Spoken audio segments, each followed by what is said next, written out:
Wake up, wake up. It's Monday, Super Bowl week. The Niners are in New Orleans. Oh, well, no, they're not. They're at home. The Eagles and Chiefs are in New Orleans. We'll talk a little bit about it. Let's go right now.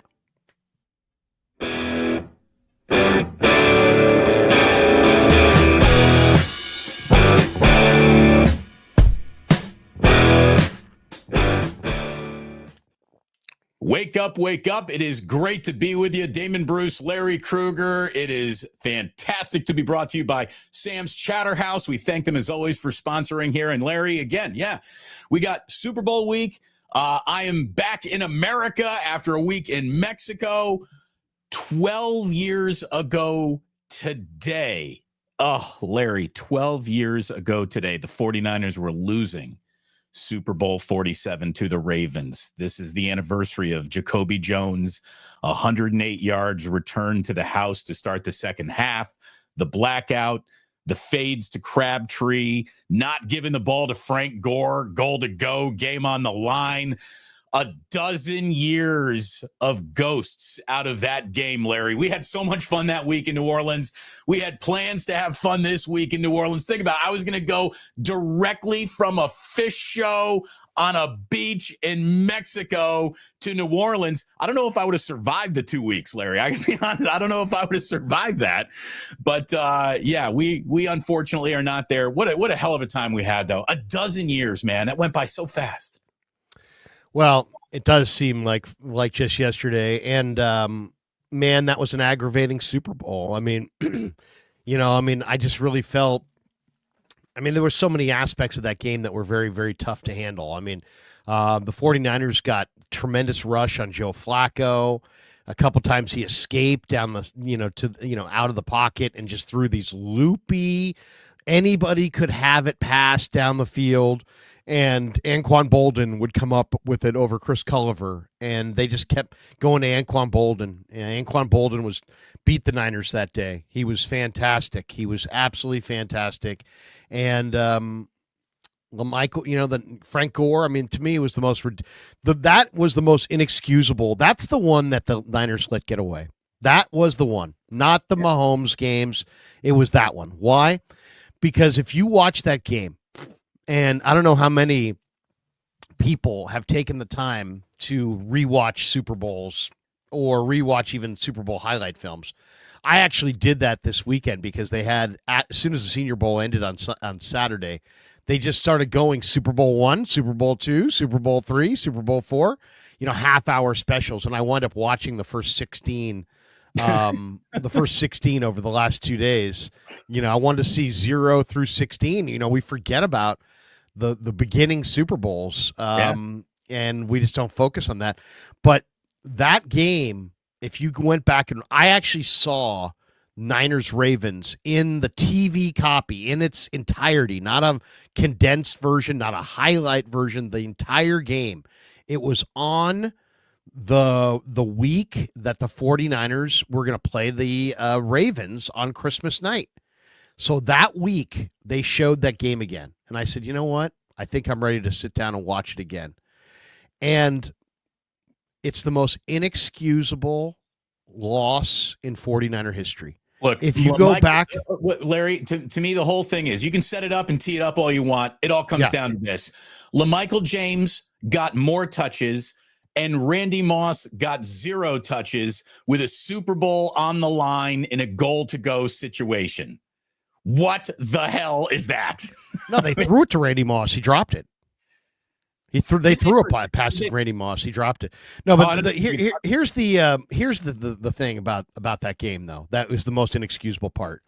Is that, there were all kinds of screw-ups, right? You mentioned the Jacoby Jones 100-yard thing. Bruce Miller, he ran right down the middle. Bruce Miller was in his lane, should have made the tackle. He was being combo held. He wasn't being held by one guy. He was literally being held like a sandwich between two guys who both of them had holds of his jersey. No call on either one. 100-yard return, Jacoby Jones. Horrible non-call. One of the worst non-calls in the history of the Super Bowl.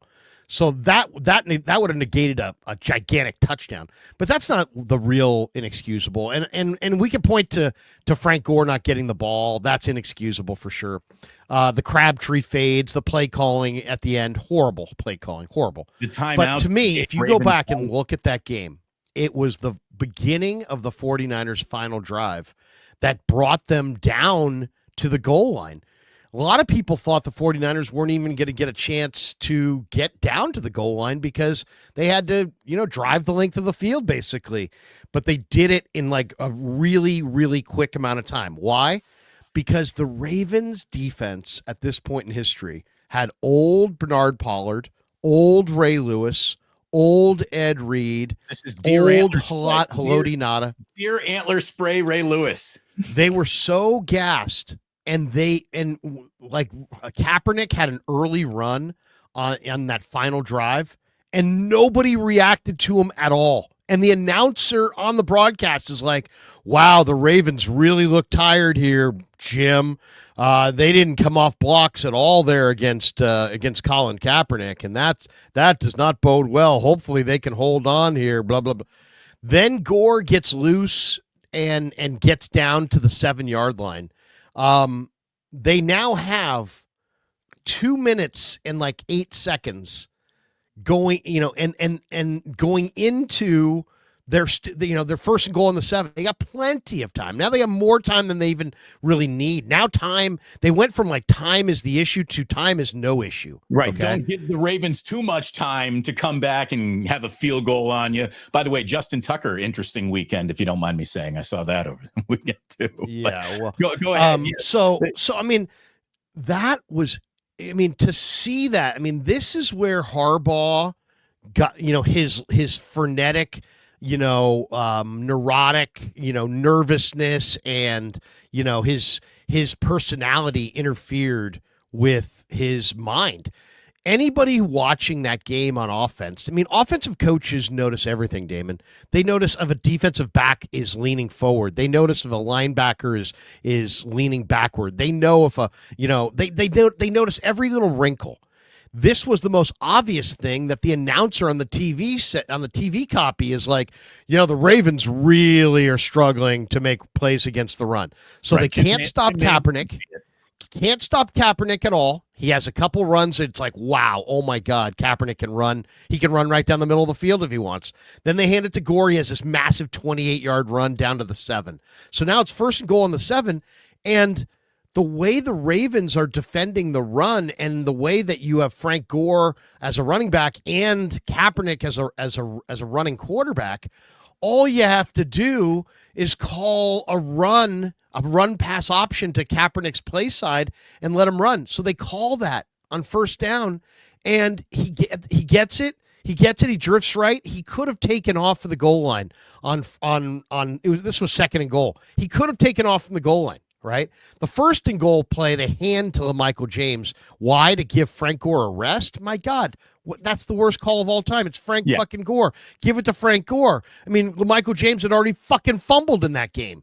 So that was a fucking ridiculous call to hand the ball to Michael James instead of Frank Gore. Let him rest tomorrow and forever. Okay, so that's number one. That was first down. I didn't bring this up for you to have an acid flashback. I don't give a fuck. I don't give a fuck. I'm here. I'm doing it. So that's the first down. That's first down. Second down, they called the right play. It's a Kaepernick roll right run pass option. He has got, if he had taken off and run, he could take it down to the 2-yard line, if not score. Instead, he drifts, he doesn't take the run lane, and then he throws an unbelievable 120-mile-an-hour bullet off of Crabtree's shoulder pads and helmet at the 2-yard line, and incomplete pass. So now it's third and goal, and that set up the last two plays, which I think third and goal was to Moss, fourth and goal was to Crabtree or whatever it was, and it was just a nightmare. It was just a nightmare, but they blew a first and goal from the 7. And in a year where Baltimore absolutely could not stop Kaepernick or Gore, they didn't run Kaepernick or Gore, and they lost. So Jim Harbaugh gagged that fucking Super Bowl. There were terrible calls that went against the Niners that were total bullshit. Some of the worst calls ever. And of course, the power outage, created what a lot of people feel was an advantage for the Niners. I don't know how they saw it that way, but it just happened to play out that way. But the sequence on the final drive was the worst offensive play calling I've ever seen under pressure. So it was a gag Jim job. Harbaugh, fuck off. It was a gag job for sure. Great week. Terrible game. The fact that the game began with illegal formation on the very first offensive play of the game for the 49ers, Vernon Davis, illegal form. I mean, it was just insane how a team that had been so buttoned up for so many years, faced so many big situations, just gagged all over the biggest moment. And it was a fun week, though, man. It was an epic week. You can tell it's Super Bowl week. Larry's fired up. We had so much fun. It was great. It was great. Too bad we couldn't do it again this year. The Super Bowl, will be at Levi's Stadium next year. So, Larry, that'll be a lot easier for us to get to. I told my beignet story the other day on a live stream where basically I was hanging out with Townsend in the French Quarter and lost him. It was like 4:30 in the morning. Lost him. So, and I don't know if I lost him to what. I don't know if he. I don't know if he got abducted, if some girl dragged him to a dance floor, if all of a sudden I went left, he went right. He just wasn't there. He didn't make it back to the Bay Area. We have seen Chris Townsend in the last dozen years. So he made it. He made it home. So it's 4:30 in the morning and I'm in the Quarter and I got $25 to my name. And I'm like, I got to get back to the Hampton Inn. I'm on the air at 11 a.m. So it's now time for me to go home. And I see one of those bike riders, that has a little gondola or whatever, and so I'm like, hey man, can you take me to the Hampton Inn? I go, I only have $25. He goes, oh, no problem. It's about 16 blocks from here. I can get you there in about a half hour. And I go, great. I go, all I have is $25. I can't give you here. I'll give it to you ahead of time. Even I can't give you a penny more. It's not worth, I don't have any more. He's like, no problem. So I give him the $25. He starts driving. Okay. Now he goes, hey, man, have you had a beignet from Cafe Du Monde or something like that? I'm like, no. And he's like, oh, well, we got to stop and get one. I'm like, dude, I told you I have $25 to my name. He's like, that's okay. I'll cover you. Now I'm nervous. Now I'm really nervous. I'm like, why is this guy paying for my beignet? So he stops at Cafe Du Monde. He runs in. He comes back out. He's got a white paper bag. You can see, Damon, the powdered sugar is like 3/4 of the bag. You can see where there's no powdered sugar. I'm like, what the hell is that? He's like, yeah, they put a lot of powdered sugar in there. So he hands me the bag. He goes, there's 2 beignets in there. So now he starts driving. And I'm holding, he keeps looking back. And I'm like, what? He's like, you got to eat the beignets. Now I'm getting nervous because I'm like, now he's forcing me to eat something. I can't even look at it. So I'm like, all right, whatever. So I reach in, huge amounts of powdered sugar down in the bottom. It's in there. It's this warm donut. I start eating it. I eat the donut. Now it's starting to rain in New Orleans. Okay, we get back to the hotel, the Hampton Inn. Every person that saw me get out of this thing and in the lobby of the hotel did one of these. They all did powdered sugar. They're just double taking me. And I have no idea why they're double taking me like this. I knew I probably had some powdered sugar on me. But other than that, I get up to the room, Damon. I swear to you, because of the wind, the rain, the powdered sugar, and just the fact that I was eating it, it looked like a powdered sugar bomb had gone off and my mouth was the epicenter. And it was like I had powdered sugar in my hair, in my jacket, and it's all like literally emanating from my face, and it's like all in lines and everywhere, powdered sugar everywhere. And I'm sure people probably thought, man, this guy's on a coke. This guy just had some coke bender nightmare or something, because people gave me the craziest looks. Anyway, well, 4 a.m, you normally see a guy with white powder all over their face in New Orleans. It's one of two things. In your case, it was beignets, so that's good news.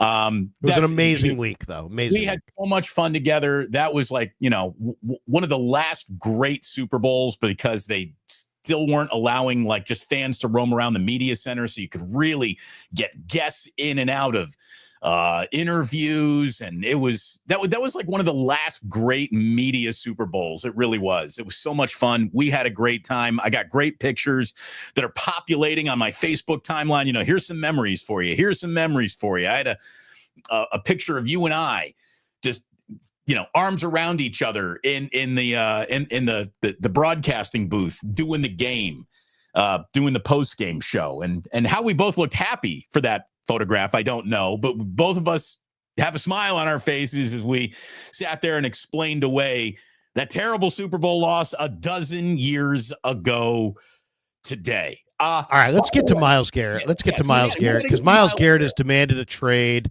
and that's what people care about. They don't care about the Super Bowl and this bullshit. So let's get right to it. Myles Garrett has demanded a trade. A lot of people want to speculate that he will come to the 49ers. It's highly unlikely. He's an incredible talent for sure. He's a monster. His stats are video game numbers. He's exceeded all expectations since 2021. He's got sack totals of 16, 16, 13, 14. It's just he's an amazing player. Yeah, the position he plays is game wrecker. He is one of the most premier solo individual game wreckers in this sport. And today he's formally requested and publicly requested a trade from the Cleveland Browns, who I guess already have come out and say they're not interested in that and they're not taking any calls or entertaining any offers. But we all know where this goes. Well, I don't know. I mean, I don't know where I know where it goes. I mean, if Cleveland doesn't want to trade him, nobody can force them to trade him. I mean, there are teams all over the league that just don't trade players. I mean, it's not, everybody's got a different mode in this league, and there are teams that literally just were like, hey, you don't want to be here? Fine, just sit there, and we won't move you. So his contract voids in 2027. Any team trading for him would have him under control for only 2 more seasons. The reason the Browns don't want to trade him is they're going to need to eat more than $36 million in dead money if he's traded pre-June 1st. If you trade him post June 1st, that would cut the dead money hit to $14.7 million, but even $14.7 million is a very, very sizable post June hit. We know the Browns are like before the season even starts, because of the Deshaun Watson trade, are kind of already eliminated. I know people don't think of it that way, but they're in salary cap hell right now. I mean, now the good news, there's no more guaranteed money on Garrett's deal, but he's going to want a contract extension from the new team that he goes to, likely as part of the deal. So that's going to have to be folded in. And you're probably talking about $30 million plus just to swim in those waters, maybe more. Maybe more. Larry, I would think that any team that would want to get into the Myles Garrett business has to open with an offer of 2 first-round draft picks. I mean, this is a steep price to play for anyone to pay for this player. Like, there's no deal on Myles Garrett. Well, and also, he's due $20 million in 25, $25 million in 26. So not only are you going to have to pay through the nose to get him, you're then going to have to pay him a huge amount of money, because that's the way it goes. So, it's just, the Niners have $43.3 million in effective cap space, and they got 5 picks in the top 100. So, that's their ability to swim in these waters. But you know what? The problem is, though, once again, this is a lot. I mean, this is not the issue. This is not the answer. Once again, it's like, this is the answer for people that don't know football. If you don't know football, you're going to say, go get Myles Garrett. Why? Because you don't know anybody else. So you're just going to be like, go get Myles Garrett. The people that don't know football the most will cheer the loudest for the Myles Garrett trade, because they don't know the alternative, and they have no They don't know the prospects. They don't know, like, if you don't trade for Myles Garrett, then what? You know what I mean? You have to know what your alternatives are to know if you should do something or not do something. So that's really the bottom line. If you're real like simplistic football person, you're going to be like, get Myles Garrett, because he's a great player and he plays a position that the 49ers would love to fill, right? I mean, they've been looking for a Nick Bosa tag team partner since they got Nick Bosa. They had D Ford and they've had Ebukam and this year Leonard Floyd, but they haven't really had that great guy opposite Nick Bosa. And so people are dreaming the dream, but stop with it, because the 49ers got to this problem because of their fascination with one. It's not the way to go. It's football. This isn't the NBA. The don't 49ers, go for one. The 49ers are not looking for one single bottle of top shelf liquor. They have to restack the bar. Well, they might be looking for one, but they shouldn't be. I'm not saying that they're making the right decision. I'm saying that because they have been looking for that one. Hargrave was that one. The talk about T. Higgins is definitely a 49ers talking about one. The speculation about Garrett Wilson is definitely like, hey, we're thinking one. But I personally just don't think they ought to think that way, because I think when you think that way, then that one guy gets hurt, and then you're the Warriors losing to the Raptors in the NBA Finals because you have stars and they don't, but your stars got hurt and they've got depth. And then you look up, you're like, hey, their depth beat our stars. So 49ers aren't one star away. I mean, if they are, that star's name's Joe Burrow or Patrick Mahomes. It's not Myles Garrett. So there you go. I mean, I love Myles Garrett. He would be awesome. But you know what? It's not that simple, man. You're gonna have to go find players in the draft the old-fashioned way. You're not gonna be able to shortcut it. No more shortcuts. I mean, you can't do shortcuts every time. You just can't. And I know it's popular, but no. Doesn't work. Yeah, and I just look, if you dream about Myles Garrett, if you like this trade, I don't think it means it's because you don't know football. This is a sexy player. This is a big brand. But I mean, it's easy. There's no counter. Right. There's no, okay, what's the alternative? Okay. I would say this. Listen to the people who are saying, go get Myles Garrett.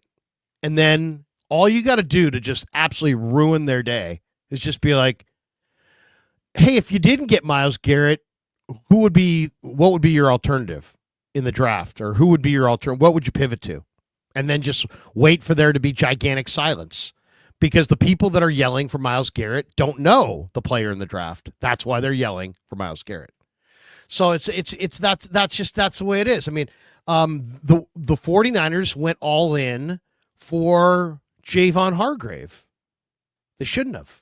Didn't work. A huge mistake. They went all in on Trey Lance. That going all in on Javon Hargrave and Myles Garrett will never appear in the same sentence ever again in their careers, other than the ones that we just spoke. I mean, one player is not the next. Javon Hargrave was, hey, he's a really good player. We sign him and hope to get the most out of him. You're getting a first ballot Hall of Famer in Myles Garrett. Javon Hargrave was coming off of an 11.5 sack season. He was really from a good defensive tackle. No doubt. Javon Hargrave was playing at a super high level, and was very, very productive player. In a lot of ways, it's the same thing. It's a great player that you're going to have to pay a ton for, and it's about going for one over depth. And yeah, you can get that one player. I mean, heck, the Philadelphia Eagles got Saquon Barkley, so they got one player, but they got one player when they were one player away, not when they, are the 49ers one player away? Well, Myles Garrett's going to help their pass rush, but is he going to help their offensive line? Is he going to help the fact that they don't have any receivers? Is he going to make Brock Purdy better? I mean, it's like, come on, it's like, it's too much of a shortcut again. I'm going to just say that in the name of Brian Sabian's battle cry of due diligence, John Lynch gets on the phone with the Cleveland Browns. I mean, you do inquire about this. You do explore this. This is not a, never mind issue, I think, for the 49ers front. I think every single team in the NFL has to sit up and take attention that Myles Garrett could be gettable. He's that much of a piece. But is he the right piece at the right time for the 49ers, where they are in their competitive cycle? Would Myles Garrett want to be a 49er? What would he think about playing opposite of Nick Bosa? How excited would he get about that? I bet you'd be pretty excited about that. I wonder what he thinks of Robert Saleh. And the other bit of news that I really, it did hit me this week while I was avoiding my cell phone on vacation, was how absolutely excited, Larry, it seems like every single 49ers defensive player who's played for Robert Saleh before is that he's back in the room. I mean, there is an awful lot of excitement. And it seems that, offensive coaches, I think, need to keep their calm about them. They need to be the guys who are the steady hand on the wheel, driving the car, not panicking, not overreacting. We just talked about how over his skis Harbaugh felt at the end of that Super Bowl a dozen years ago and how that was his panic moment. You don't want to be overly emotional as an offensive coach, but as a defensive coach, that element of emotion is something that players pick up on, and you got to play defense with more emotion than you play offense. And you've got Fred Warner talking about how Robert Saleh is just that guy. He fires the team up. And then he mentioned how DeMeco Ryans was that guy, very emotional, tapped into that vein of let's go get him that defensive players needs to feed on. Sorensen wasn't that guy. Steve Wilkes wasn't that guy. And it just sounds like these guys are thrilled that fire-breathing Robert Saleh is back in the room as much as they are about X's and O's improving under Robert Saleh. Like, it sounds like this team needs his energy back more than anything else defensively. They're happy he's back, for sure. And I'm sure the Niners like the emotional element, on the sideline, a little bit more emotion. But, let's not make any mistakes about it. That's not the issue. I mean, the issue is not that. The issue is the fact that they don't have talent. The issue is not, Sorensen was too quiet on the sidelines. I don't care if he had a bullhorn. It wasn't going to make a difference. It's not about that. It's about players. Defense, pro football, man. And it's about players. When you have them, you win. And when you don't, you don't. And that's it. But we also saw communication issues. We saw breakdowns in coverage that, I guess any player could break down in coverage. They're just, I don't know, if communication was a problem and players are talking about how much fun it's always been communicating the right way with Robert Saleh. To me, I'm reading a little bit more into that maybe than that's actually there. You're right. I mean, it is about players and the horses to run the race, but you also got to have the players. I mean, that's their issues. All that stuff is just talk. It's just like talk. It's noise. It doesn't really register with me because it's not. Sorensen's demeanor, doesn't make. Your safety's better coverage guys. Right. Sorensen clapping harder doesn't add 2 wins to last season. I get it. Yeah. So, you got to have players. I mean, we can talk about all the different reasons. The reasons the 49ers have regressed and are 6-win team and are not in the Super Bowl is because they missed 10 times in the first 3 rounds. They had 10 picks in the first 3 rounds. They missed on 10 picks in the first 3 rounds in the 21, 22, and 23 drafts. I mean, that's a ton of fucking misses. If you miss 5 times, I mean, just think about it. Let's just say they miss 5 times in the first 3 rounds of a 3-year draft cycle, 3-year draft run. That's a lot of misses in a 3-year run. 5 is a lot of misses. Yeah.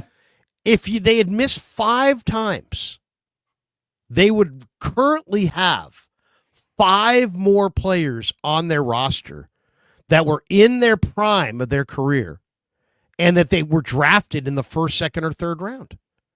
I mean, that's if they were half as bad as they are. if they were half as bad as they are, they if they had 5 more guys taken the first 3 rounds, I mean, just look at players that have been taken in the first 3 rounds that are doing things on the team. I mean, they would be quite a bit of a better football team. And if they had actually hit on all 10, they'd probably be in the Super Bowl. And if they had hit on 8 of 10, they'd be in the playoffs. But they missed on 10 of 10, and they missed the playoffs. So it's a players thing. They I love John Lynch, and I think he's a really good guy, but man, I mean, they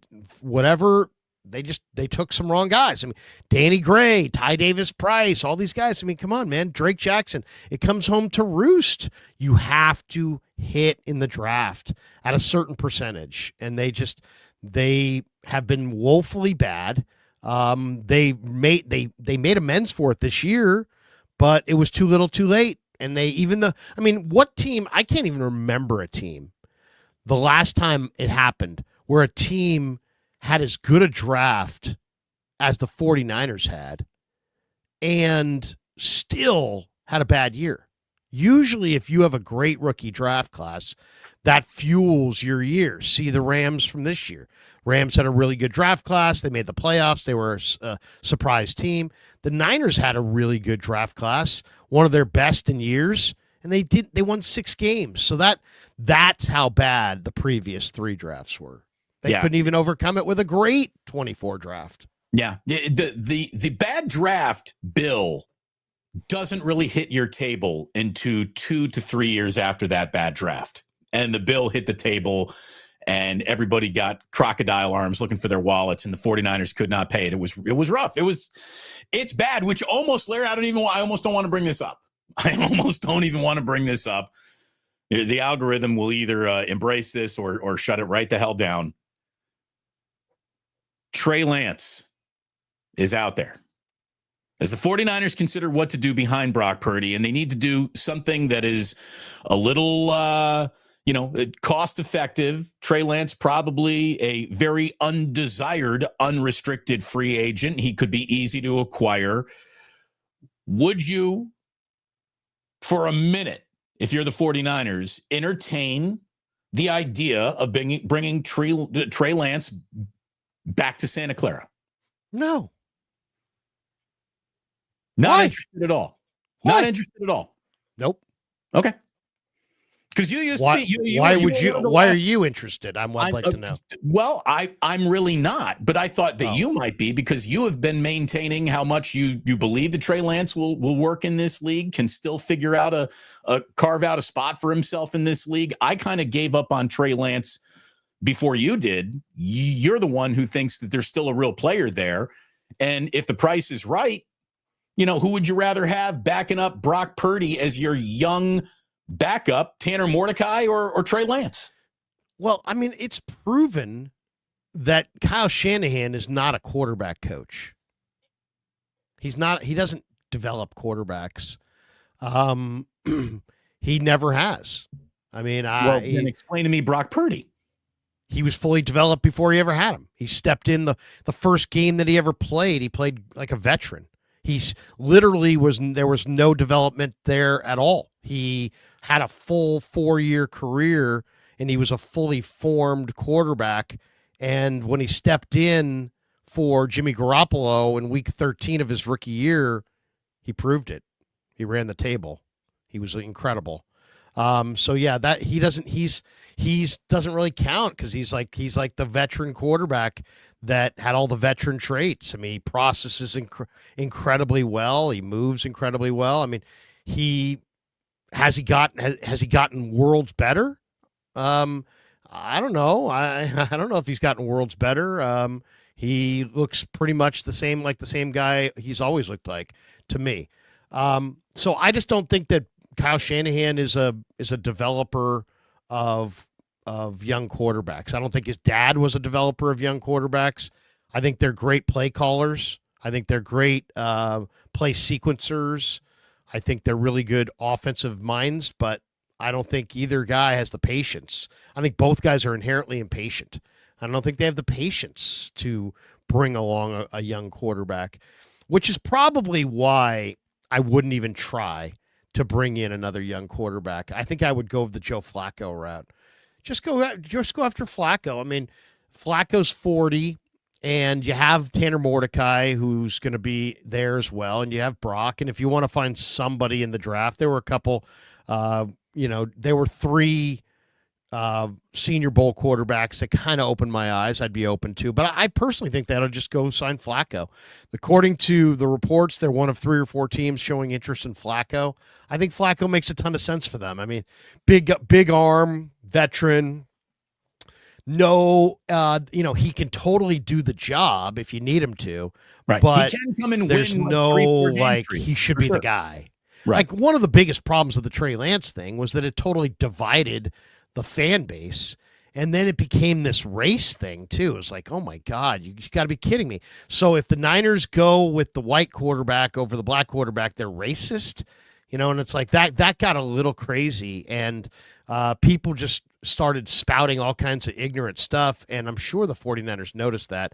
For that reason alone, I don't think I'd want to bring in Trey Lance to introduce that whole conversation again because it got so ugly. And also because I don't think Kyle can develop Trey, and I think Trey needs to go somewhere and actually play. I mean, so clearly, I don't know where that is, actually. I think it's probably Canada. I mean, he probably needs to just go somewhere and play for 3 years and then figure out what he's good at, what he's not good at, and have some tape. You know what I mean? It's like he needs to play and succeed or play and fail, but he needs to play and no more watching. And unfortunately, it's the NFL, so there's nowhere to play. So it's kind of a weird. The NFL needs a minor league system badly, and Trey Lance is like the absolute number one guy to prove that. But yeah, I do really believe that Trey Lance will eventually figure it out. I really do, because I think football is important to him, and it's not rocket science. It's complicated, but it's not rocket science. And if you want it enough. And you're smart enough, and he is smart enough, it's just a matter of time. But he's got to play at some point, man. I would like to play. When it comes to Kyle, if we could sodium pentothal him and get the real answer out of him, was he more interested, Kyle Shanahan, getting out of the Trey Lance business just to open up the business for Brock Purdy?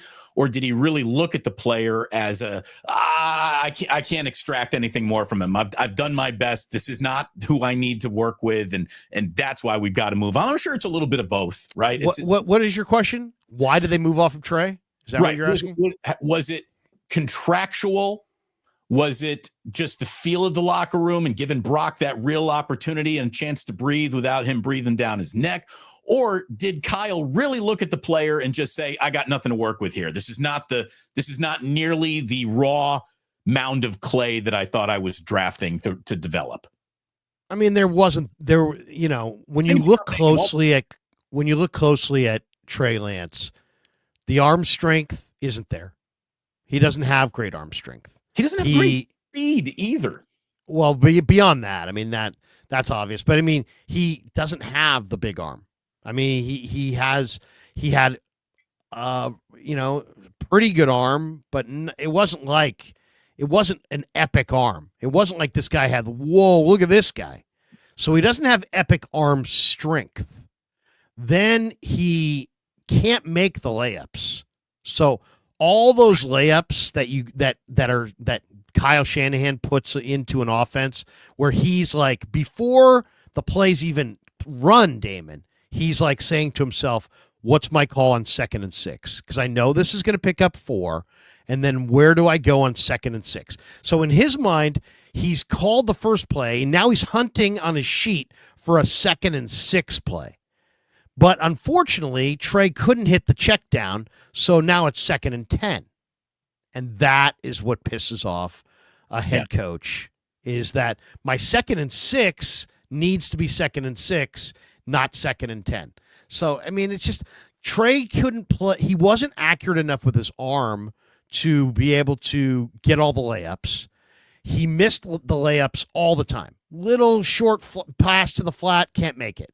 Little swing pass out to the back, and can't make that. Throwing the ball at somebody's feet. I mean, just his accuracy or lack of accuracy crushed. And then there wasn't a lot of great arm strength there. And then what you just said, there was no mobility. I mean, and then they drafted him thinking that he was going to be a running quarterback. I mean, that's a terrible plan. I wish they had told me on the draft day that was the plan, because I would have announced right then and there that it was a terrible plan. Because that is a terrible plan. You're going to draft a quarterback to run him. I don't care. I don't care if you have the greatest runner who ever lived. It's the NFL. The defenders are badasses. The defenders are tough and mean and nasty. Right. You're not going to make it in the NFL as a running quarterback. There's no such thing as a running quarterback. Oh, he doesn't pass. He's a runner. What? No. That means he's not good. That means if you're a quarterback that's a runner, not a passer, it means you can't pass. And if you're a quarterback that can't pass, you're not much of a quarterback. So, I mean, it's just that's really it. So I think that Trey Lance needs to go and play probably in Canada and get some momentum going. Find out what you can do and do well and replicate. And then 3 years from now, after he's won 2 Grey Cups and is, figured it out for whatever team he's on, then let's reevaluate and see how he's winning all these Grey Cups. And then we'll take it from there. Will they have to pay a 25% tariff to import him from Canada? I guess that would be the question that we'll have to ask a few years from now.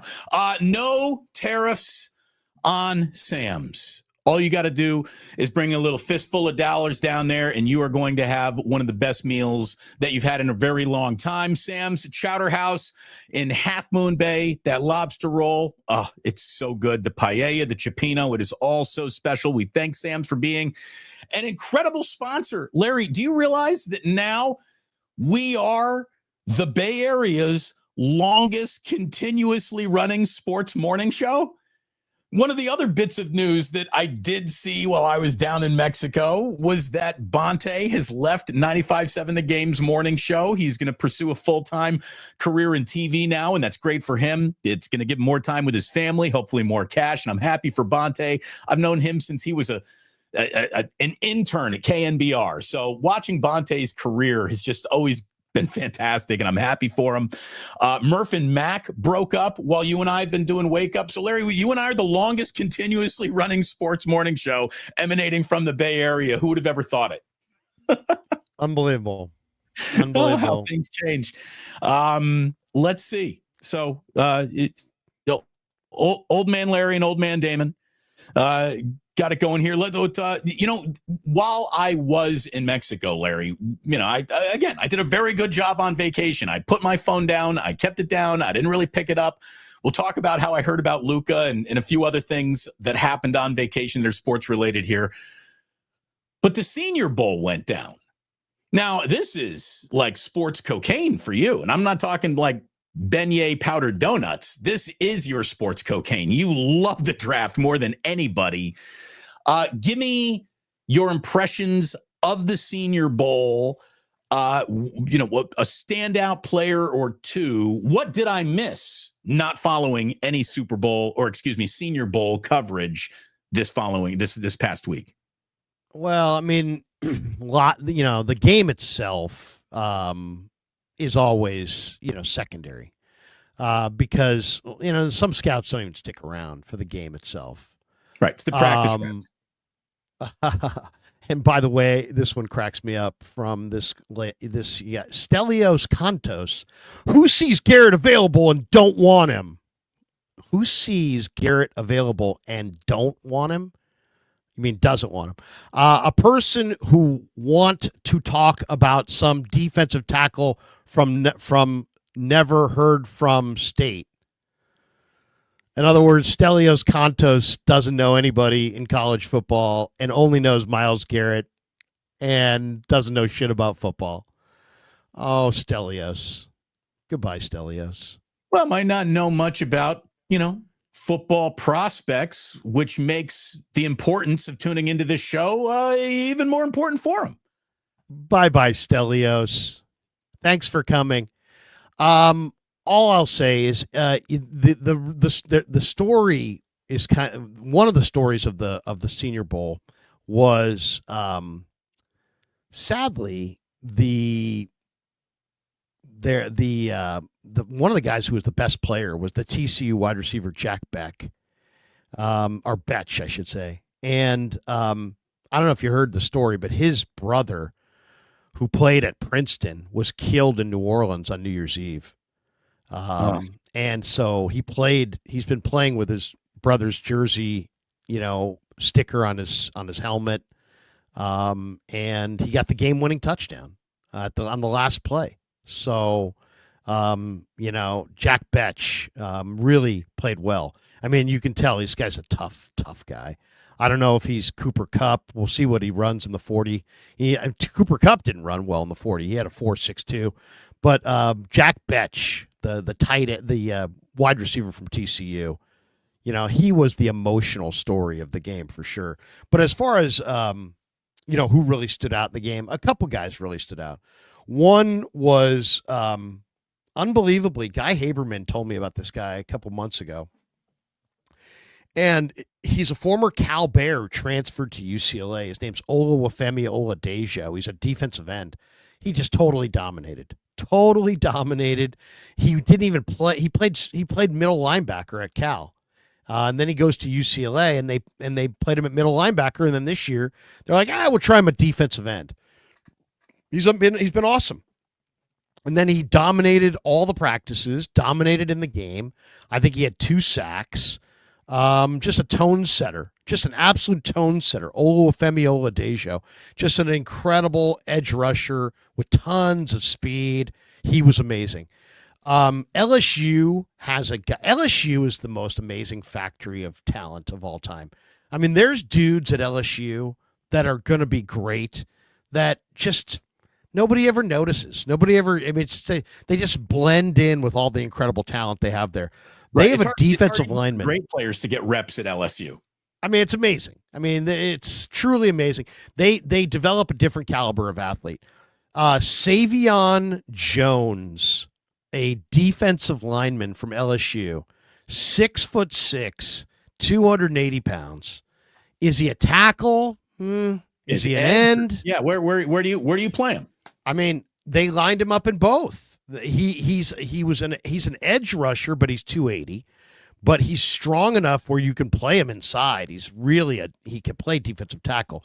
He dominated. I mean, dominated. Swim moves, all kinds of, in the backfield. I mean, he just dominated. He was really, really amazing. There's also a defensive end from Arkansas named Landon Jackson, who, man, if the Niners could get this guy in the first round, maybe you move back a few spots. This guy had a sack. He had a forced fumble, the strip sack. I mean, he's really a great player. He's another gigantic defensive end. He's 6'4", 6'5", 280, 285. Big guy, but he looked tremendous. And there were a couple other guys that really stood out. Georgia's got a safety named Dan Jackson who had a great day. K-State's got a corner named Jacob Parrish who was amazing. He made a couple of huge hits. And then there's this quarterback who finished up. There are 2 quarterbacks that looked really good in the game, or 3. Riley Leonard, who's from Mobile, really played well. I think he was like 6 of 7. Tyler Shugg, the Louisville quarterback who played 7 years of college football, started at Oregon, Texas Tech, Louisville. He had a great game for sure. But then this kid, Seth Hennigan, who played at Memphis, finished up, and he's clutch, man. And he played great. This guy was 44-2 in high school and really clutch player at Memphis. And he came off the bench and really finished strong. So there were a bunch of people. Eugene Asante, the linebacker from Auburn, flew around, made a ton of plays. Aeneas Peebles, the defensive end from Va-Tech, had a huge day. David Walker from Central Arkansas had a huge day. So those were the guys that stood out in the game. But it was a lot about Jack Betch and the guy who dominated the Senior Bowl who didn't play in the game was Tez Johnson. He dominated the practices. This is the tiny little receiver for Oregon. He's like 5'8", and he's 150 pounds.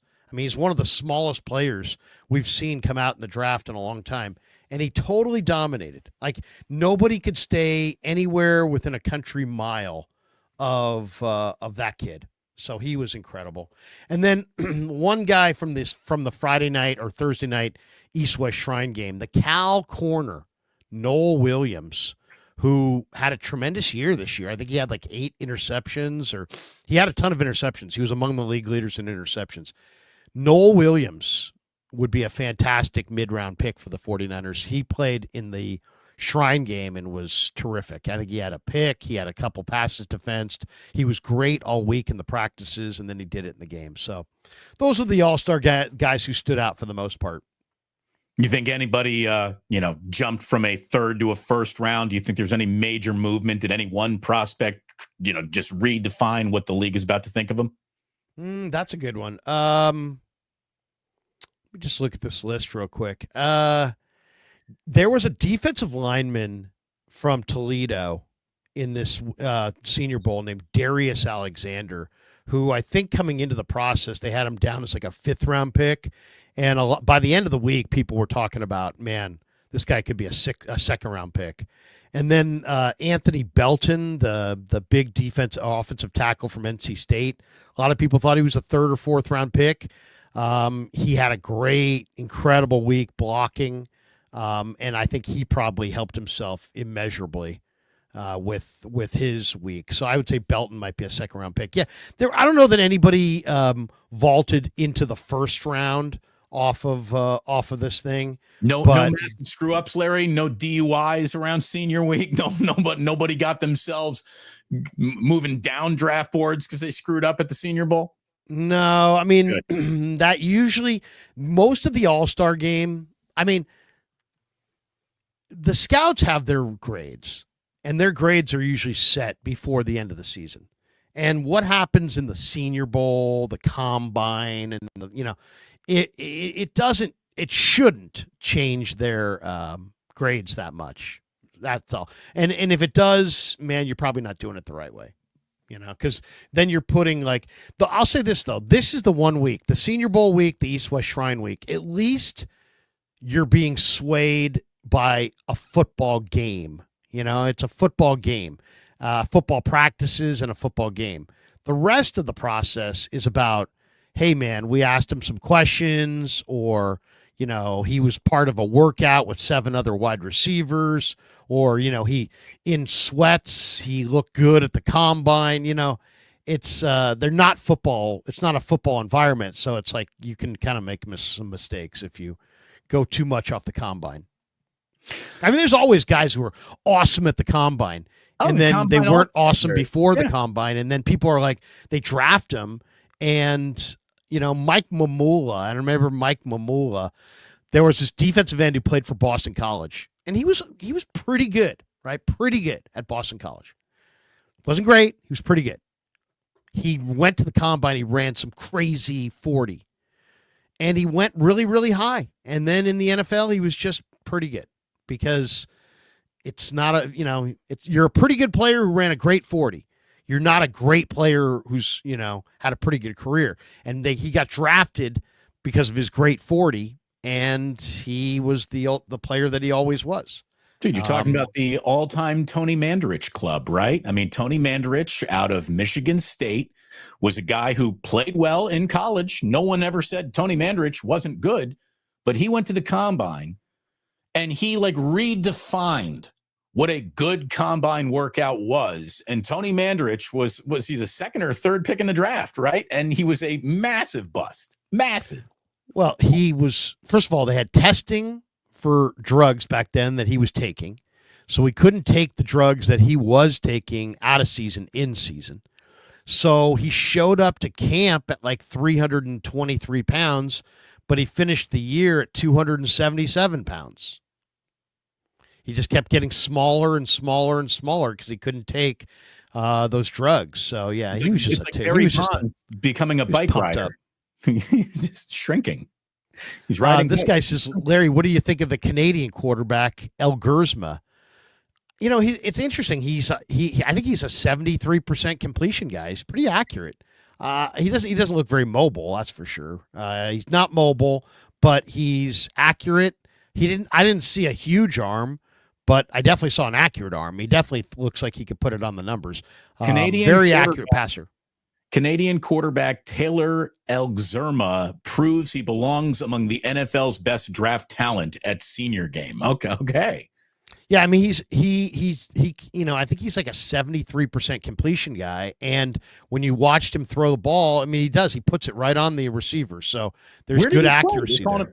He played what, in Ontario? Where did he play? I don't know. There's Canadian universities. I mean, you can play collegiately in Canada. I'm sure he did. I'm sure he played collegiately in Canada somewhere. And you know, I'll say this, every single one of these players has to be fully investigated because that's it. You know, you never know. You never know. Do you remember, who was the guy? Remember Eric Swan? Played for gigantic defensive tackle, and he played for the Arizona Cardinals. I remember. I remember the name. He never played college football. He played semi-pro football for like the Memphis Showboats or something, right? And she showed up this year, the year of the draft, and he got some waiver to play in one of the All-Star games. And people were like, Eric Swan, wow. You know, this guy didn't really play college football. He played semi-pro. Damon, I don't know how many years he played, but he was awesome. I mean, you can look him up. I think he might have had a couple of awesome years. I think he might have made a Pro Bowl. Let me see here. Eric Swan was his name, but he was the non-college player playing, playing in the NFL. And let's see, Eric Swan, yeah. Swan. There you go. You got Terradome saying Eric Swan was built. Yeah, Eric Swan. Yeah, here it is. He's 54 years old, so he's born in 1970. So he's basically right around the 88 draft. He was drafted by the Phoenix Cardinals in the first round of the 91 draft. He was drafted from the Bay State Titans, a semi-pro team in Massachusetts. He never played college football. Can you imagine if that happened now? Could you imagine if somebody reached like that in the first round and what Mel Kiper and all the, oh my God, it would be. He never played college football. I mean, but Damon, not only was this guy, he was 6'5", 317 pounds. Okay. And he played for the Cardinals. He was a two-time Pro Bowler in the NFL. He was a Pro Bowler in both 95 and 96. Yeah, I mean, this guy was really, really good. And then he had a knee injury, and that was it. The Cardinals signed him to a $25 million contract. You know how hard it is 5 years. Walk on to an NFL team, basically. He went from a semi-pro football league to being drafted in the first round of the 91 draft, and then nobody even regretted it because he was so dominant. This guy was just a man-child. Yeah, he went to Western Harnett High School in North Carolina, Wake Tech College, then dropped out to play for semi-pro football, Bay State Titans, and then the Cardinals drafted him, and he was a bad, bad man. I wonder what kind of caliber of football was being played by the Bay State Titans. Like, would they have been able to beat a good MAC team? You know, I guarantee you his film was awesome. His film was just, he was Big just Ten teams. Anyway, he was just ragdolling dudes. I'm sure. Anyway, speaking of names you might not have expected to come back to the NFL as quickly as they have, I think Pete Carroll is on top of that list. He takes the job with the Raiders. And then look who else is now joining him in Las Vegas. Pete Carroll adding Chip Kelly as his offensive coordinator. Chip Kelly, who left UCLA's head coaching job to become Ohio State's offensive coordinator. They win a national championship. Chip Kelly's bringing his services back to the NFL. Larry, get your protein shakes ready for the Chip Kelly era in Las Vegas.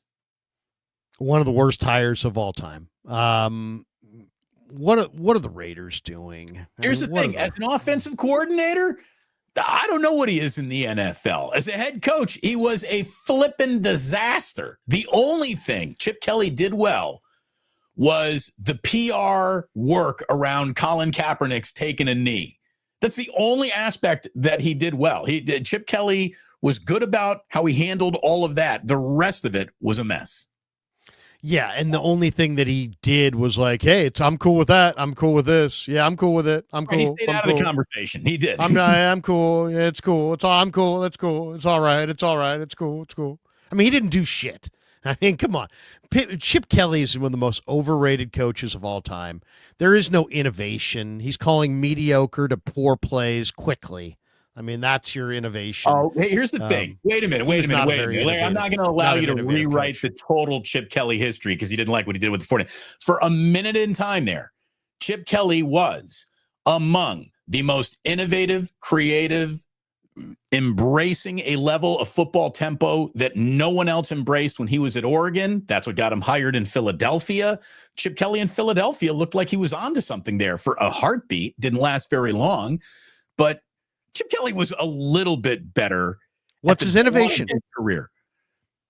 Chip Kelly started running football plays faster than anyone had ever imagined it. Yeah, so that's what I'm saying. But the plays were terrible. I mean, his plays were bad. I watched him with the 49ers. His plays were bad. Right, I'm talking about and here's why it's such a terrible hire. It's a terrible hire because the Ohio State Buckeyes are not a product of great play calling. The Ohio State Buckeyes, they have two running backs that are going to go in the second round of the draft. They have 3 wide receivers that are going to go in the top 10 picks of the draft. They have 3 offensive linemen that are going to be picked. They have, but Larry, that's also every Ohio State team ever. So like they win the national championship every year. They always have that amount of talent in Columbus. No, they don't. They don't always have what they have this year. They don't always have 2 NFL running backs who are graduating. They had Travion Henderson and Quinshon Judkins. They have Emeka Egbuka. They are about talent. They're not about. I didn't even see any creativity offensively. I really didn't. I don't think they were. They have the best talent in all of college football. They couldn't even get him off in the last 3 or 4 games outside of once. I mean, Jeremiah Smith had 1 game in the playoffs that was awesome, and he had 3 games where he was quiet. He's like the most dominating receiver, freshman receiver maybe we've ever seen. He basically didn't do a whole lot.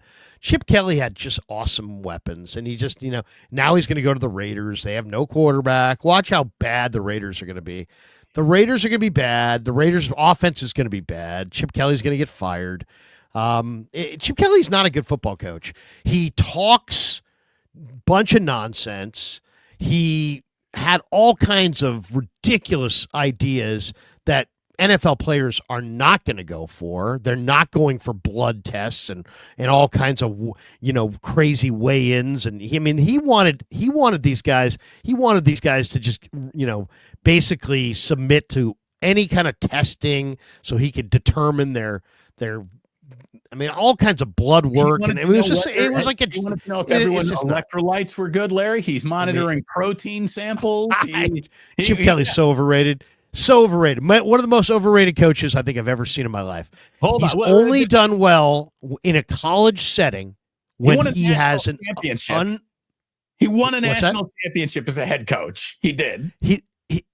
He's only won one. He's only wins in college football when he has an overwhelming stack deck. That's it. But we agree. The only time. You don't have that in the NFL. You don't have an overwhelming stack deck. You're going to have to actually call plays that work. And I saw his. You're talking about a guy who did the pregame and postgame during the Chip Kelly era. I talked to him before and after every game. he never had anything to say. No, he's not. And when they lost games, he just broke into this rapid fire, almost like a comedian. He was talking so fast. He is just a fast talking nothing. I mean, he is nothing. There ain't nothing there. The plays that he calls are just so high school Harry calls. He's not a big time offensive coordinator. I'm shocked. I'm shocked that the Raiders wanted to go in this direction. And I think it's going to fail miserably. I don't see innovation. I see a guy who played a pretty fast pace, but even so, there's right and wrong times to play pace. He just played it. Just period. We're just playing fast. Well, but wait a second. What about when you want to slow it down? There is no slowdown. You just play fast. You just go fast. He also invented the fake cramp on your defensive lineman to stop the other team from playing too fast. It was also a Chip Kelly innovation. Wow. So, but seriously, I would say, is it innovative to play fast? Then is it innovative to play slow? If you only play one tempo, are you being innovative? Or are you just playing at a tempo you want to play at? At the time he invented the play faster than everyone else, it was regarded as innovative. But if it was innovative, wouldn't people have copied it and succeeded with it? Well, they have in many ways. Football's played it more plays or more snaps than before Chip Kelly started coaching at Oregon. You're seeing more offensive plays getting called, I think, all over the place. Chip left his fingerprints on how the game was played a little bit. And I'll say this about the Raiders. But who's copied it? Is anybody copied Chip Kelly? No. Chip Kelly has what you're talking? You're saying he won a national championship. You're talking about at Oregon? Yes. Okay, what year was that? It was like the first year they went to the CBC, whatever the playoffs were that year. What year do you think that was? Oh, it was it was a long time ago. Yeah. Well, if the guy won a national championship a long time ago, then how come he's not so highly coveted until today? He won a national championship this year, too, as an offensive coordinator. I just think as an offensive mind. With the most talented team in America. Larry, every team that's going to win has the talent. Like we just talked about Robert clapping hard, Nick Sorensen. This was an unbelievable. It's always talent for everyone. You can't say talent matters over here, but doesn't matter over there. I know, but I mean, it's like saying that the Detroit Lions are winning because of Dan Campbell. No, they're not. They're winning because of Brad Holmes. They're winning because of talent. Chip Kelly, from what I've been told from people who know him really, really well, is not a very good recruiter either, as far as, he's not a guy who... Oregon never did win a national championship, did they? No, they lost to Auburn. I was going to say they lost to Cam Newton. I'm sorry. Oregon has not won a national championship. But I mean, even so, when they contended for a national championship, it was so long ago. If he really were... My point is just this. If Chip Kelly really were innovative, he would have been copied by now. He hasn't been. If he really were innovative, he would have had high-profile jobs. He's had to backslide and take what he could get. I don't know. I think he's overrated. I think he's a guy who talks so fast after he loses. I think he has so little presence in front of. I mean, the guys may like him, but he's not much of a personality. He hated dealing with alumni as a head coach. That's kind of why he left Oregon. It's why he left UCLA. But he can only win in college because that's the only place where you can have that kind of personnel advantage. Chip Kelly is you're automatically going to win with a great offense hire, but we'll see. We'll see how he innovates. And I tell you right now, the Raiders with Pete Carroll and Chip Kelly sound like they got more credibility sitting in their coaching room than they've had in years. So I actually think the Raiders couple of hires and the Chip Kelly hire is interesting. I'll give it that much. I will give it that much. We'll see what happens. Let's talk about this for a second. Let's talk about this for a second. So the Raiders decided that they wanted to have a veteran defensive coach. Mm-hmm. Okay. Why the hell wouldn't you hire Steve Spagnuolo? He interviewed for head coaching jobs. He was available in this coaching cycle. Why wouldn't you go hire Spags?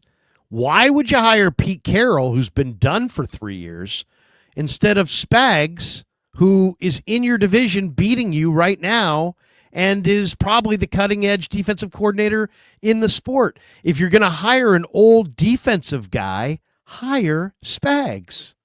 They didn't. They hired Pete Carroll. So I don't know. Maybe they couldn't get Spags. Maybe they offered the job to Spags. Or maybe they're just not that good at this and they didn't offer the job to Spags. But Spags was out there and interviewed. It wasn't like, he wasn't available. No, he was available. And he is available. And he did interview for some jobs. He just didn't get any. So I don't understand that. You know what he is? I mean, it's kind of like Eric Bieniemy 2.0, right? Remember when Eric Bieniemy was Andy Reid's right-hand man and everyone said this is going to be, a future head coach for sure? That hasn't happened at all. That's another baffling one. I mean, he got hired this weekend too, I believe. Yeah, I think Eric Bieniemy's only thing about Eric Bieniemy is that when you're Andy Reid's offensive coordinator, you don't get to call the plays. So what are you? You're like an offensive guy in the room, but he's calling the plays. I mean, that's a big part of being an offensive coordinator is like, hey, what kind of plays are you going to call and who, sequence and, how are you going to do it? And it's like when you work for Reid, he's that guy. It's like working for Shanahan. Well, and Steve Spagnuolo, he has worn the crown before, and he did not wear it well. Steve Spagnuolo was the head coach of the Rams from 2009 through 2011, and he got to the New York Giants in 2017, where he went, I believe, interim head coach for a minute there. But Spagnuolo, as a head coach in the NFL, is 11-41. Yeah. But, I mean, what was Pete Carroll after his first go-arounds with the Jets and Patriots? He wasn't good either. Right. And yeah. Steve, I mean, that's the thing. I mean, what was Belichick, before he got to New England? Didn't he coach in Cleveland and struggled? So, I mean, it's just, some of these guys, it takes some time. But I personally think that if you're going to go veteran defensive coach and Steve Spagnuolo is out there, God, man, you got to hire him. That's the guy to hire. You'd think so, but Pete Carroll probably has more energy than you and I do at 20 years older than us. Pete Carroll is a guy that I think walks into a room and Mark Davis, is probably blown away. But I don't know if Steve Spagnuolo is blowing anybody away. Clearly not, or maybe he's just saying it'd be silly to walk away from something that is, historic that is happening right now. So he doesn't want to go anywhere. The money's right. He likes barbecue. I don't know. I don't know what the deal is, but I'll say this. If I owned an NFL team, I would find out because Spagnuolo is that good of a coach. Well, Vic Fangio and Spagnuolo are probably going to determine what happens on Sunday more than the head coaches in the game. This is going to be a masterclass defensive coordinator battle coming up in this Super Bowl on Sunday. By the way, can I invite everyone to the Halfway Club who is watching? If you're in San Francisco, you don't have anything you got plans for Super Bowl Sunday. Maybe you're alone. You don't want to be alone. You want to come and hang out. We are getting together. We got the back room at the Halfway Club. The game is going to be on. We're going to have food and drink specials and a whole bunch of people who are great football fans who watch Wake Up all the time, who watch the Plus, who watch the Krug Show. And Larry, maybe we even get to see you that day. Come on out. If you and Kevin aren't busy, want to come on over to the city and watch the game, you want to make that roll, we'd love to have you come over the bridge and hang out with us. It's going to be a really good time. It's amazing. The Super Bowl is here, which means not sure yet on what the plans are for Super Bowl Sunday, but if we can make it, we will. All right. Well, I can't ask for more than that. I got to tell you, it was awfully fun to get away, Larry. It was awfully fun to get away. Had a great time. Look, fish is not for everybody, but if you do like them, seeing them on a beach in Mexico is just fantastic. Couple of things happened, though, while I was down there that I thought I need to tell Larry about this come Monday.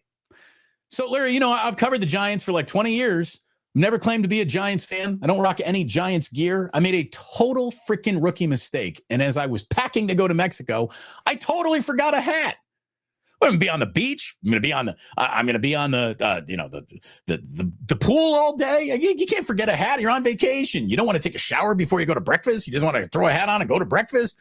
I totally screwed up. And Jillian says, "Well, wait a minute. I brought an extra hat. She had a Giants hat, so I wore, for the first time in my life, a San Francisco Giants hat all the time. The amount of disdainful, pitiful looks that I got from every single Dodger fan that I walked past was amazing. I mean, Dodger fans were ready to just shit all over me the second I walked into a room. It was like they had a Giants hat tracker on, like, oh, I'm going to go make fun of that guy. I'm going to go ask him how he's looking forward to baseball season. Looking forward to spring training? A Dodger fan would be like, spring training starts soon, huh? Oh, Larry. Oh, Dodger fans were just feeling themselves when they saw that Giants hat on me. And I was like, hey, man, I just needed a hat for the weekend. I was like disavowing myself. I didn't even go into like I used to cover, I cover sports in the Bay Area, blah, blah, blah. Like I just ducked out of all those conversations, because what can you say to a Dodger fan who is rightfully feeling like the king of the world, because they are? How about this? The Giants came west from New York City in 1958. Mm-hmm. Okay. They have not missed a season since. They've played they've played every year since 1958. Okay. There has not been any time off. How many times the Giants, their incredible, proud franchise, and their deep pockets. They're one of the haves in baseball right now. They're one of the richest teams. They have a stadium that's been paid off for a decade. That every penny that comes out of that stadium is profit, pure profit. How many times have the Giants gone to the playoffs in consecutive years? Since 1958. Since they came west, yep, 1958. If you had to guess. Consecutive playoff years. Well, let's remember, during the Bochy feast era, there was also famine, right? There were 2 years where they didn't. So how many years? I'll give you a hint. None during the Bochy years. Right. So you wouldn't be asking me if this were an easy answer. So how about twice, Larry? I mean, it's a small number, I'm guessing. One time. One time. The Giants went to the playoffs in 2002. They went to the World Series and lost it. And then under Dusty Baker. Then they chased Dusty out. They hired Felipe Alou. They won 103 games the next year, and they went to the playoffs. 2002 and 2003. The only time the Giants have gone to the playoffs in consecutive years. And I bring that up because the Dodgers have gone to the playoffs now for 10 straight years. That's unbelievable. 10 straight years. First of all, I think it's 10 straight years they've won the division. They might have gone to the playoffs even more than that, but I think it's 10 straight years they've won the division. That's unbelievable. That's 10 straight years they've gone to the playoffs. The Giants have never been to the playoffs even in 2 years in a row, but one time in 60 years. I mean, it's like, so, the Giants are they a rival of the Dodgers? In name only. 67 years. You've got one consecutive playoff appearance. That's fucking pathetic. One where they went to the playoffs in consecutive years. And the Dodgers have gone to a consecutive World Series. 76 and 77. Lost them both, but they went to both 2 in a row. But they've gone to the playoffs for 10 straight years. They've won the NL West for 10 straight years. You can hand the Dodgers. And the Giants are rich. And the latest thing that's the biggest joke, and I'm about to do a video on it today. The Giants don't want Pete Alonso. The Giants, the home of the franchise that called Willie McCovey theirs, doesn't. When the Giants come to town, it's bye bye baby. They sung songs about giant first baseman home run hitters. The Giants, the franchise that had Will Clark and Willie McCovey, doesn't want Pete Alonso because what? He's too expensive? What, 3 years, $90 million is gonna break you? You don't want Pete Alonso? And you're telling me because what, he's not good defensively, but what, Bryce Eldridge is gonna be good defensively? I've been told by the people that know Bryce Eldridge that he's one of the worst defensive first basemen anybody has ever seen. That he's never going to be a first baseman, that he's going to be a full-time DH for the Giants. And yet you're not going to go after Pete Alonso? Right, guy hit 34 home runs last year, and everyone admits it was kind of a down year, right? I mean, yeah. Just go sign. It's bad. It's bad. It's really bad. I mean, it's like Pete Alonso's out there. He's a free agent. His market has not materialized. The Giants right now, I mean, the Giants have won a World Series out of the wild card. You're not going to beat the Dodgers, but guess what? If you had Pete Alonso, guess what he would be? Day one, he walks into the clubhouse. He is your most popular player. He's your most marketable player. He's the player that people will be wearing jerseys and jerseys and Pete Alonso and the polar bear. And, I went to go see Alonso. And you get polar bear hats instead of panda hats. You get polar bear hats, Larry. This team, you built this stadium on the back of a power hitter. The stadium that is there. The wealth that you have is there because of a power hitter. And now you don't want a power hitter? When the Giants right now, they're okay at third. They're okay at short. They're okay behind the dish. They're okay in the outfield. I could see them needing an extra bat or so in the outfield, but they could use the outfield's okay. The rotation, even without Snell, is going to be okay. The pen's going to be okay.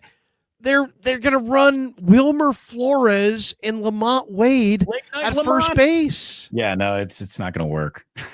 Go sign Pete Alonso, you cheap asses. Unbelievable. I'll say this, for whatever reason. And if it's just cheap ass, by the way, go get him. If you got no problem spending money, they're not running back to get into bed with Pete Alonso either. Who? The Mets? The Mets. This has been a very contentious and if it's about money, Damon, I'm fine. Okay, if you don't want to spend the money, if you're the Giants, first of all, it's criminal, but fine. Then go trade for Andrew Vaughn. Go trade for Vladdy Guerrero Jr. You have Marco Luciano blocked. You've got young pitchers in your system that have value. Trade 3 or 4 prospects for a Vladdy Jr. Put him at first base and let's go. The Giants. It's like we were sold that the current Giant ownership group were genius marketers, and when they took over the Giants initially, they proved it. They took Candlestick, they renovated it, they signed Barry Bonds, they made themselves relevant in the last decade. They offset about $100 million of losses with the smart decisions they made. They built this new stadium. They got themselves a great World Series run of 3 World Series. And it's like, now, what are you going to do? I mean, Larry, I don't know what they think. I don't know what they're thinking. I don't know why they think there's tons of people that are going to support this thoroughly mediocre, starless product. They cannot hit. They cannot score runs. Lots of cutaways to Kate Upton in the audience is going to be part of, I think, the marketing plan this year when Verlander's pitching. I love Buster, but what's Buster done? What's Buster done? I mean, let's be completely honest. Willie Adames, and old Verlander. That's it. Okay, yeah, no, it's fine. I don't think Willie Adames is going to ruin the franchise, but I don't think he's going to be your cornerstone of anything either. But that's it. You thought you were a 1 move away. You just lost a 20 home run hitter to the Dodgers. You just lost your ace pitcher to the Dodgers. You replaced your young ace with a 40-year-old guy coming off his worst career year. And You have no offensive power at all in the middle of the lineup. I mean, you're going to hit Bailey, who should hit 7, 8, or 9. You're going to hit him 5. You can't hit. Somebody, they need help, man. They need help. They do need help. Larry, anyone who wants to help us, it's real simple. You take care of our wonderful sponsor, Sam's Chatterhouse. You like and subscribe to the video that you're watching right now on both of these channels. Do it over on The Krug Show. Do it over on Damon Bruce Plus, if you would. And Larry, we certainly always appreciate those who want to support the show by offering up super chats. We got a few of them today. Let's get into them. Joseph Ernberg says, what is a good bookend on a D? What is a good bookend on the D line? Should we make any big trades this season at all, or just strictly stick to the draft? When is the next deep playoff run? Well, I think the next deep playoff run could be as soon as next year. I mean, I don't think you're gonna have to wait long for that. As far as what's a good bookend defensive end, there's there. First of all, I mean, it really depends what kind of front you have. But I mean, you have Nick Bosa. This is a great defensive line draft. I mean, if you had the high enough pick, you draft Abdul Carter. Mike Green. James Pierce Jr. out of Tennessee is a real player. Who's that? James Pierce Jr. James Pierce Jr. Yeah, he's skinny, but he's really talented. Mike Green, the defensive end from Marshall, had an amazing week in Mobile, just whipping people and just mowing them over. He's a redshirt sophomore. He's a monster. Shermar Stewart, the Texas A&M defensive end. Kyle Kennard from South Carolina was the SEC Defensive Player of the Year. He's amazing. The Boston College kid, Donovan Ezeraku. He's long arms, incredible player. Jack Sawyer, you saw him for Ohio State. There's Braden Swinson from LSU. Let me tell you, Jack my Sawyer's favorite, never buy himself a drink in the state of Ohio in his life. My favorite edge rusher is Oluwafemi Oladipo from UCLA, formerly of Cal, and I love David Walker from Central Arkansas. Those are my two favorite edge rushers. And then this new BJ Green from Colorado, who played for Dion, an incredible player. The guy who played for Damon's team, Mikhail Kamara. If I don't know if he's coming out, but if he's coming out, Larry, I think he's coming back. He is coming out. No, I think he's coming back to Bloomington. No, he's coming back. Yeah, because I don't see him on the list anymore, and he was on the list a few weeks ago. But I would say the guy who's got to be investigated, or to me, if you said who's an ideal edge rushers for the Niners in this draft, I'm going to give you 3 names, and they're all these like super intriguing guys. One is Landon Jackson, Arkansas, 6'5", about 280 pounds. He would be day one. Him and Bosa would wreck shop. That's number one. Number 2, BYU has a kid named Tyler Batty, and he plays so damn hard. I mean, this kid, 6'5", 270 like Bosa, and he just plays like with his hair on fire, Damon. It's just so incredible. And then Savion Jones, who I already mentioned to you from LSU. Those are the 3 guys. Savion Jones, Tyler Batty, Landon Jackson. And why do I say those guys? Just because the 49ers are not like a lot of teams. They don't like 230, 240, 250-pound edge rushers. They want 270-pound. They want bigger guys. So I just gave you 3 bigger guys. And Landon Jackson would be a stretch at 11. But you know what? If you want to trade from 11 into the 20s, garner some extra picks and pick him at 20, I think that would probably be a great plan. I think that would be a fantastic plan. Fuji Simeon says, what would Garrett cost? A first and a future second? No, I think what he's going to cost is multiple ones and probably a day 2 pick. So probably 2 1s and a 3 and a 5 and two 1s and a player. I mean, it might be a player. I don't know about player though, Damon, because the one thing about the reason that Cleveland is so screwed is the Deshaun Watson contract. So they're reasonably priced player. It would have to be. I mean, if you could give like, let's just say Drake Jackson had been playing great, right? You could probably trade a young player like Drake Jackson and a couple firsts and a second and something Or, like that. like if you really wanted to But he's get not playing great. creative, a first rounder, a second rounder, and Ricky Pearsall. It's going to have to be somebody who's playing well. I mean, some good young player, for sure. And who knows what Cleveland needs, to be honest. When they're going to need another edge rusher. I just don't think it's realistic. I don't think it's realistic. I don't think the 49ers should think that way at all. I think the Niners ought to be thinking the opposite of that, which is instead of let's take all of our assets and make them into one guy, they should be thinking, let's diversify our assets. Let's trade Debo for picks. Let's trade 11 down for more picks.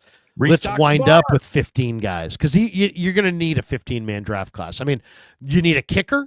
You need a number 2 quarterback. You need another running back. You need another receiver for sure because you don't have anything at receiver this year hardly. You need at least a tight end, maybe 2. You need at least 1 offensive lineman, probably 2. I mean, that's 7 players. We haven't even got the defense.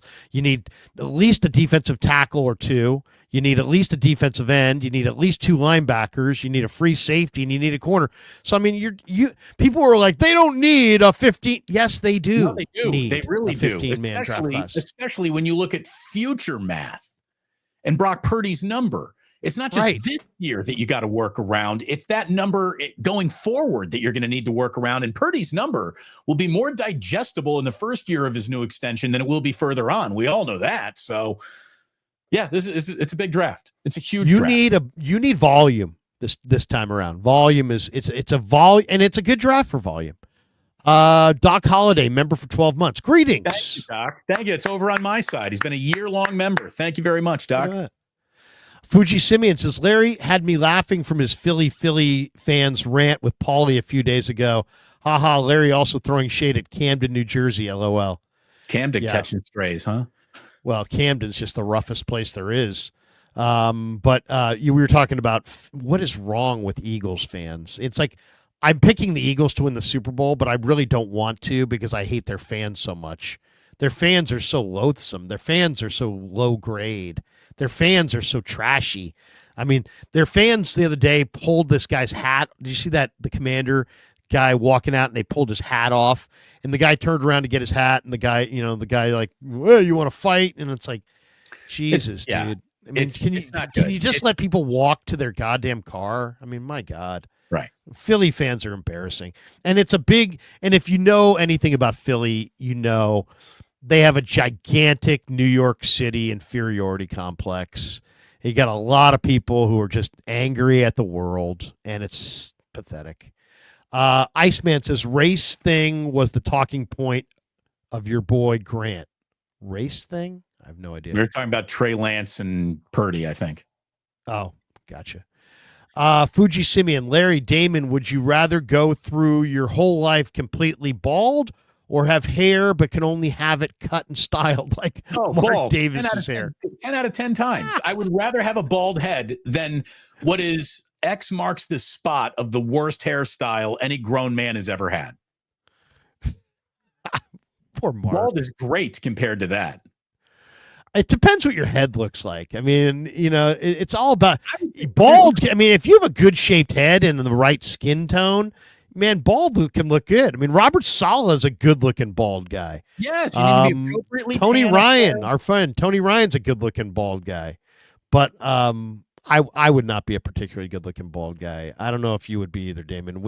I've shaved. I have done like we're all playing college football. Shave your head, and I looked so much like frickin' Private Pile from frickin' Garden from Full Metal Jacket. It was just awful. Yeah, I'm look at it this way. How long did it take to grow back, by the way?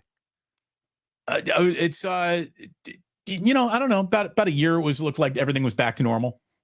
What year did you do it? Were you in high school? It was like freshman year of college. Yeah. When I was at Iona before I even got to IU, when I was playing Division II, 1AA college football. One more deal here. Fuji Simeon. since you're talking about baseball, Dodgers owners committed $100 million to fire relief. That is slightly less than what the Pirates spent on payroll. Yeah, Wow. the Dodgers owner did drop 9 figures of generosity on fire relief efforts, and I did see it automatically compared to other major league team payrolls. The Dodgers will spend more money on LA fire relief recovery than I think the Rays, the A's, the Pirates, several other teams are spending on their major league payroll. That's amazing. That is amazing. I will say this about the Dodgers. If you just take away the labels, right? The Dodgers, the Yankees, whatever, Steinbrenner back in the 70s, and just have a philosophical conversation. Hey, I have a business owner, and his business does very, very well. And his business is producing a lot of revenue. And he's turning around and taking that revenue, and he's putting it back into his business. And that's all I'm telling you about my friend, the businessman. Do you think he's a good businessman? And most people would say, yeah, he's a good businessman. He's running a business. His business has to be good because it's profitable. And then he's turning around and he's taking the profits and he's pouring them back into his business. Damn right. He sounds like a very good businessman. And that's what the Dodgers are. They're very good businessmen. They have a profit, and they're pouring their profit back into their team. So, like, when you look at it that way, it's hard to get mad at it. I'm not mad at the Dodgers. I'm mad at baseball for having a system that allows you to defer $700 million and also, there's no cap, but there's no floor.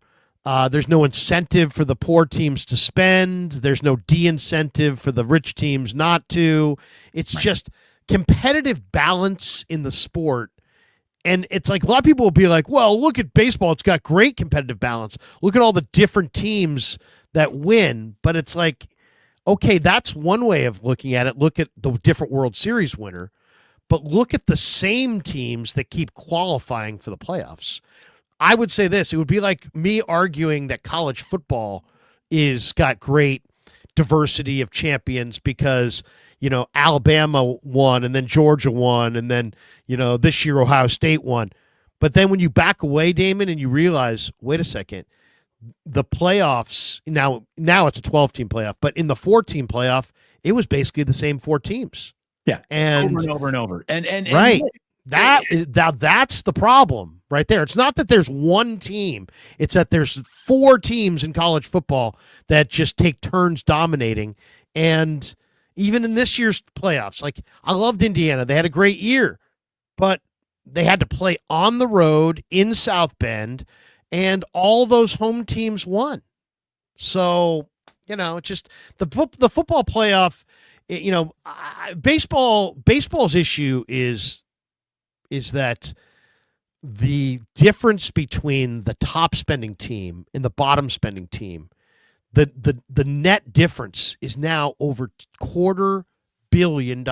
And we also have, you can go back year after year after year, and a lot of money spent does not always correlate on successful year. And by the way, it's amazing how often the San Francisco Giants are the team that is fucking up this equation because of all the money they spent on an unexciting, unimpressive major league team. But you can directly correlate who's going to the playoffs with dollars spent on their opening day roster. Like, it's not a through straight line, but it's nearly a straight through line. The 10 playoff teams, 8 of them have the top 10 payrolls, so that's the way it works. There are exceptions, but they're just that. Right. Exceptions. And it's, baseball, I'm very frustrated as a Giants fan, even though I'm going to spring training and I'm excited for baseball season. You just be happy the games are back and baseball's back. We love the game. Yeah, I love the game being I love on. the game. I love spring training. I love listening to the game on the radio. I love listening to John Miller and Kruk and Kipe and Fleming. I love baseball in my summer. I love that ballpark. Right. But holy shit, the way that they're going about, putting lineups into that ballpark is still hard to see how and why it's going to work or what the real plan is. Yeah. What is the plan?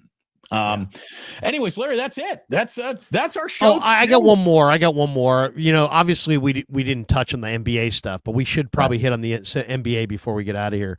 Luka traded, De'Aaron Fox traded, Jimmy Butler says no to the Warriors. What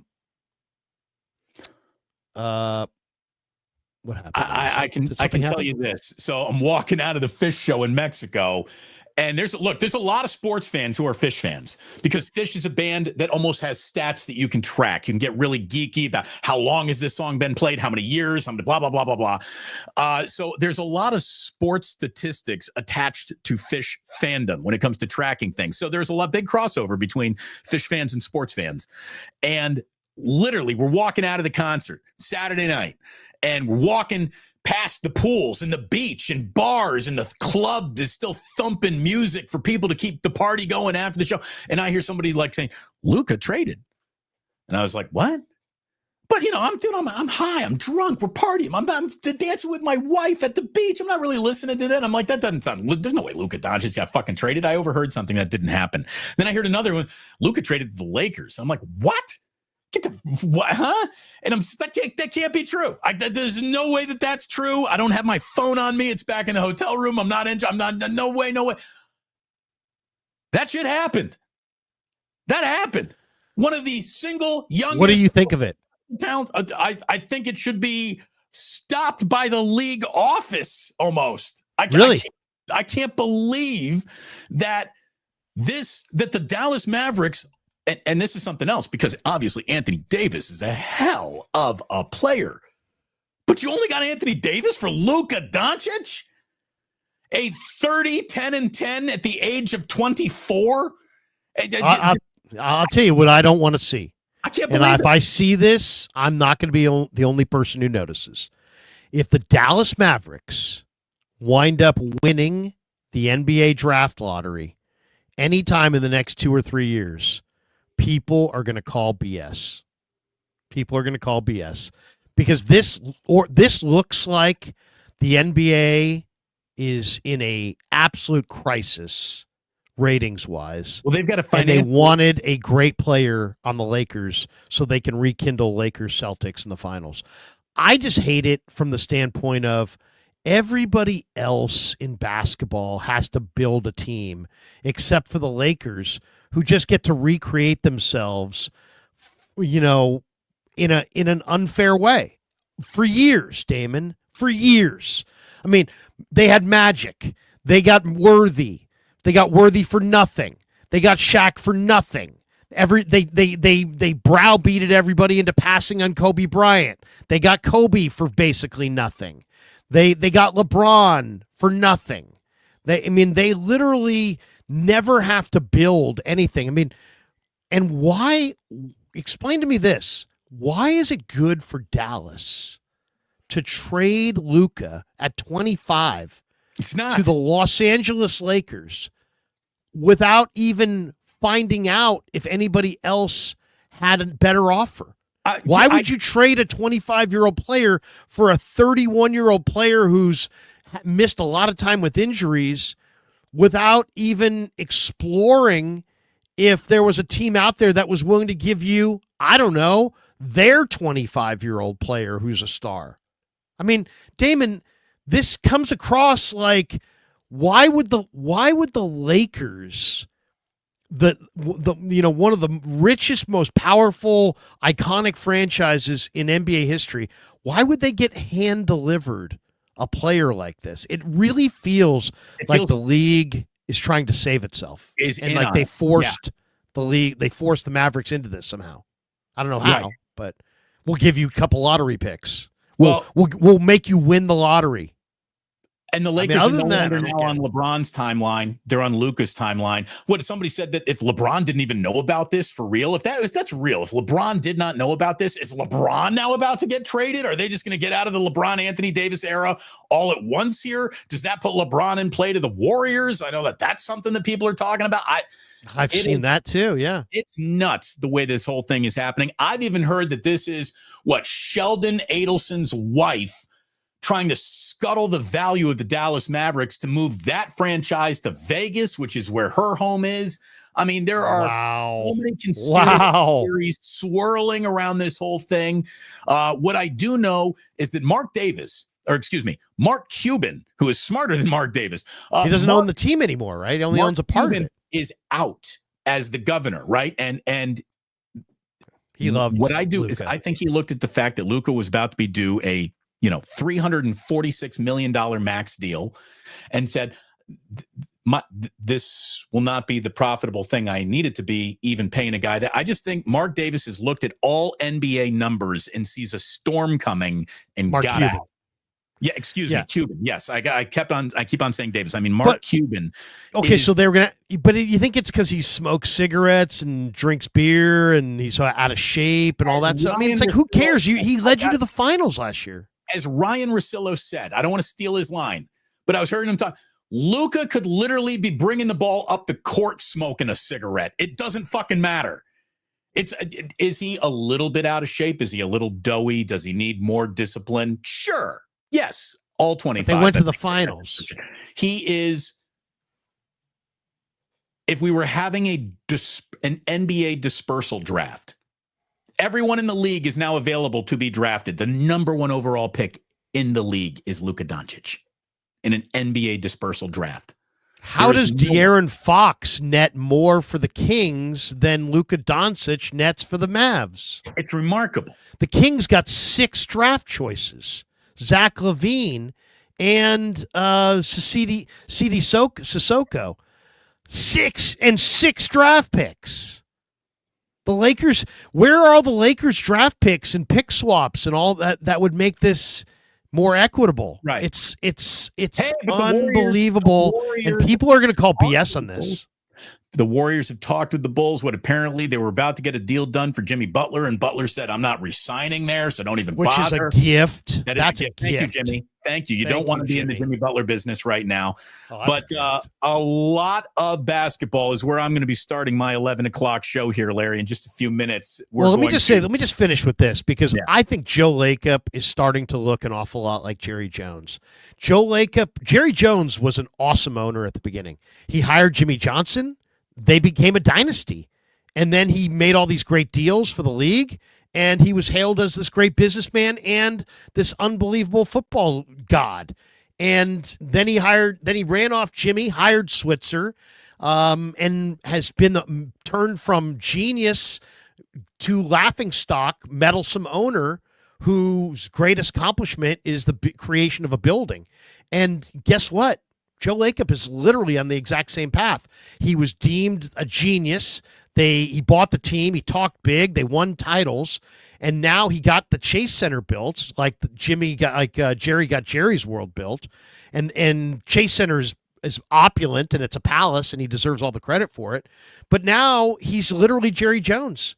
Jerry and his son are running the Cowboys into the ground, and Joe has run out the late Jerry West, Bob Myers, Travis Schlenk. He's employing 2 of his sons in the front office. Mike Dunleavy, from what I hear, is just a gatherer of information who scouts. Nothing gets done without Joe's approval. I see Joe and Jerry looking very, very similar. Very similar. And look at it this way. The value of their franchises cannot be argued with. So if they want to point to that as the results, they certainly can. They got that scoreboard going for them. But the teams that we're watching in the seasons that you've been stuck in, and the spinning of the wheels that now defines the Warriors. I mean, they are paralysis by overanalysis of all teams in totally sports. Right. They might be that number one team. And we will have more to talk about as Super Bowl week rolls along, Larry. We're going to have a show on Wednesday. We're going to have a show on Friday. It's brought to you by Sam's Chowder House. And we hope you plan on tuning in if you consider yourself a football guy, because we'll be talking props and a lot of fun stuff over the next couple of shows this week, Larry. Yep, we got the Super Bowl week. We'll make our predictions later in the week. That's going to do it for us. Everybody check out Damon in a minute here on his channel. I'll be doing a little hit with the Gregs at around 11:30, and then I'm filming a segment for the Marty Lurie documentary. Oh, Yes, I'll be in the Marty documentary. Until then, get out of here. Thanks to Sam's Chowder House.